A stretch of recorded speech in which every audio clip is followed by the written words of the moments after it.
Welcome. Greetings. I am Dr. Jamel D. Carter, President and CEO of the Kayannus Consulting Group Incorporated, where we are a full service management and educational consulting practice where we assist organizations like yours align human capital with organizational strategy. We have a variety of services available to you and your team, such as executive coaching, human resources and organizational development consulting, market research, intensive boot camps such as our nonprofit formation, business growth, grant writing, fundraising, and development. In addition, we offer growth circles, which are intimate groups for leaders to come together for professional development, peer encouragement, and up-to-date best practices and research. Join a growth circle today. We have the growth circles for CEOs, entrepreneurs, pastors, executive directors, and educational leaders. This is your business alert for Tuesday, February 1st, 2021, your source for breaking news, information, trends, and commentary, all designed to assist you in thriving in both life and career. I invite you to like, follow, subscribe, comment, and share. In addition, you can follow me on Facebook, Twitter, Instagram, and Parler at Dr. JD Carter. That is the @ DRJD Carter, CARTER. A couple of stories that I do want to highlight, and then I will let you go. In the world of business, Joe Rogan has apologized to Spotify and musicians amid boycotts over his podcast. Podcaster Joe Rogan admitted late Sunday that he could do more when it comes to informing his listeners. Musician Neil Young and Joni Mitchell recently boycotted Spotify for continuing to host the Joe Rogan Experience, which has been accused of medical professionals spreading COVID misinformation. Rogan said he would be open to changes to the show, such as booking more mainstream experts after having controversial ones and doing more research on certain topics. I think one of the things that we're going to see here, and we did see Spotify come out, there is definitely issues when organizations feel that they're receiving a lot of negative press. They want to try to control the crises. And definitely Joe Rogan does have one of the most popular shows out there when it comes to podcasting. But there are people who are offended by some of his content.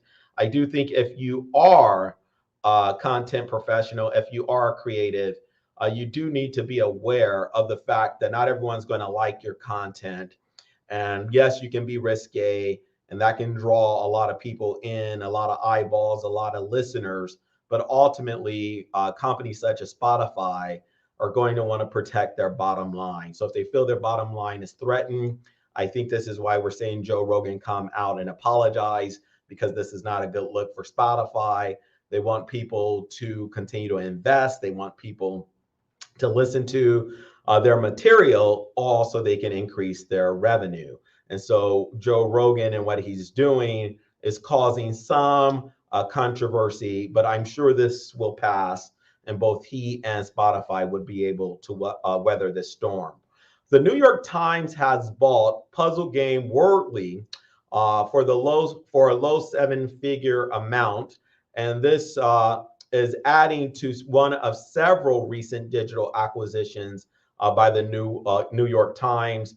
And I think one of the things that you're seeing here is the New York Times, like most organizations, as they grow and expand, they look for ways to diversify their revenue and their income. And Worldly has saw its daily player count jump from 90 in November to over 300,000 in January of this year. So I do think this is a smart acquisition on the part of the New York Times. The White House has confirmed plans to impose sanctions against the Kremlin's inner circle if it is deemed that Russia does go and invade the Ukraine. So I do think sanctions are a way in which nations can use as a way to make sure that they're getting the policy they so desire. And so I do think when you're looking at the Russian oligarchs and their personal financial incomes probably being hindered, this may result in Russia less likely invading the Ukraine. Just a word of encouragement for you. For those of you who are leaders, we do know changing an organizational culture is difficult.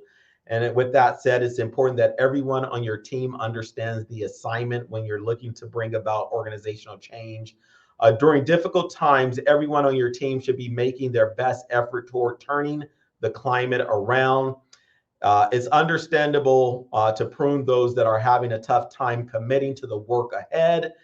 4 ways that you can stay encouraged during organizational change efforts as a leader. The first one is remember your why. Why did you go into business? Why are you leading that organization? What is driving you each day that you wake up when you go into the office? The next thing I think is critical is be open and receptive to frank conversations.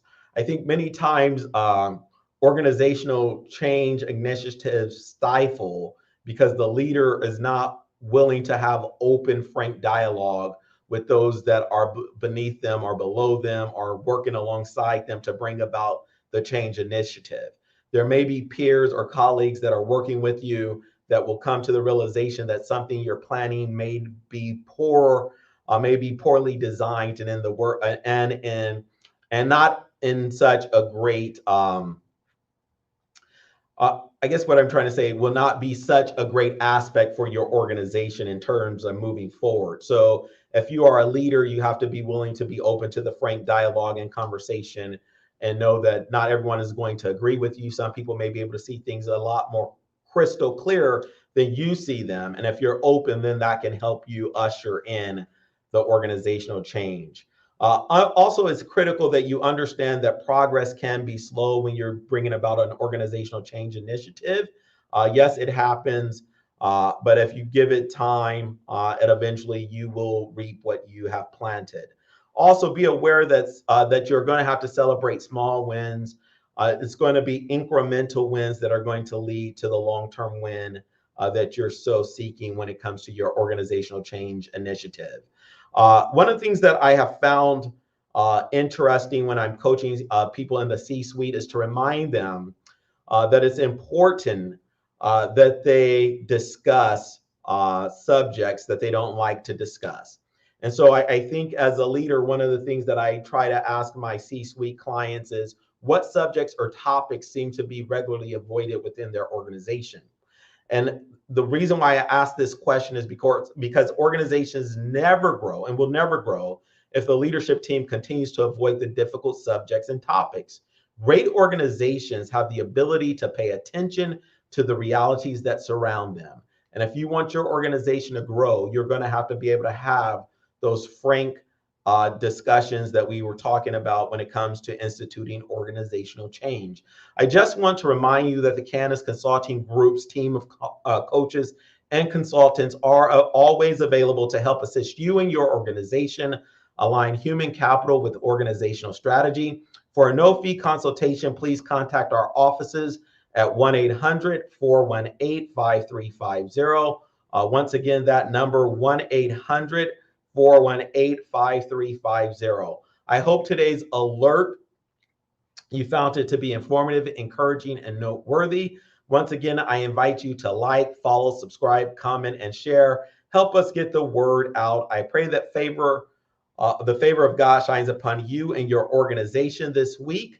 May clients come from the east, west, north, and south. May you and your family continue to go from blessings to greater blessings. Until next time, be blessed.